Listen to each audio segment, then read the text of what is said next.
A new sea route to India.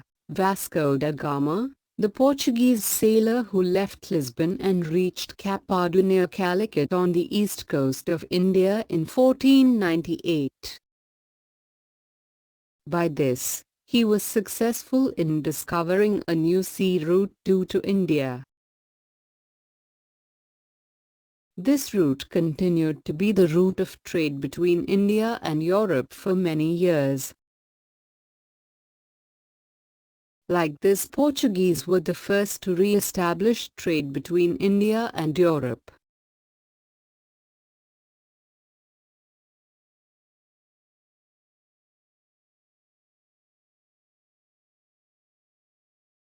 European trade companies, with success of Portuguese, many Dutch, French and English arrived at India for trade.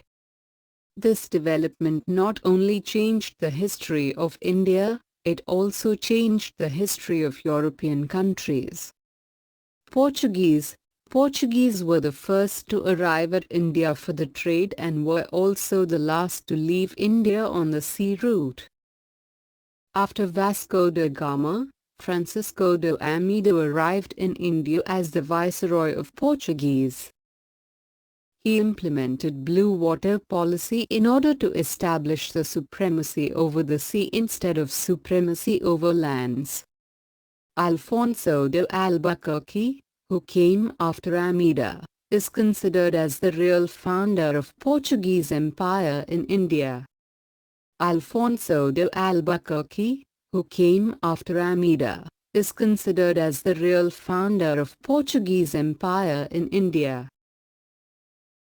He waged a battle against the Sultan of Bijapur in 1510 and won Goa. Goa became the administrative center of Portuguese administration in India. The Portuguese had absolute monopoly over trade with India for almost a century, and their power declined with the arrival of English and French in India.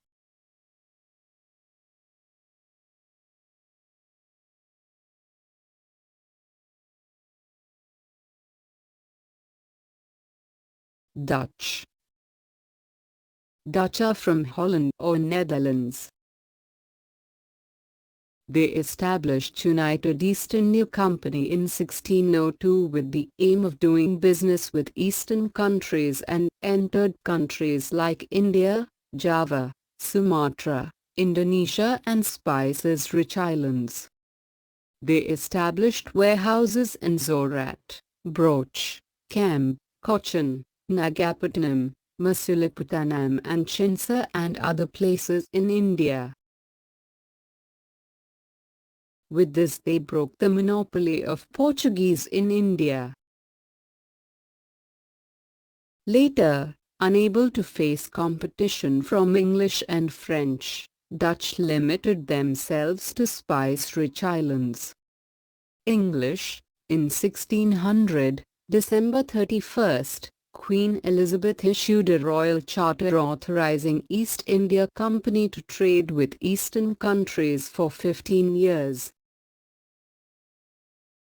The company started the business formally in 1613. The Mughal Emperor Jahangir issued a royal permission to English to establish their first warehouse or factory at Zorat.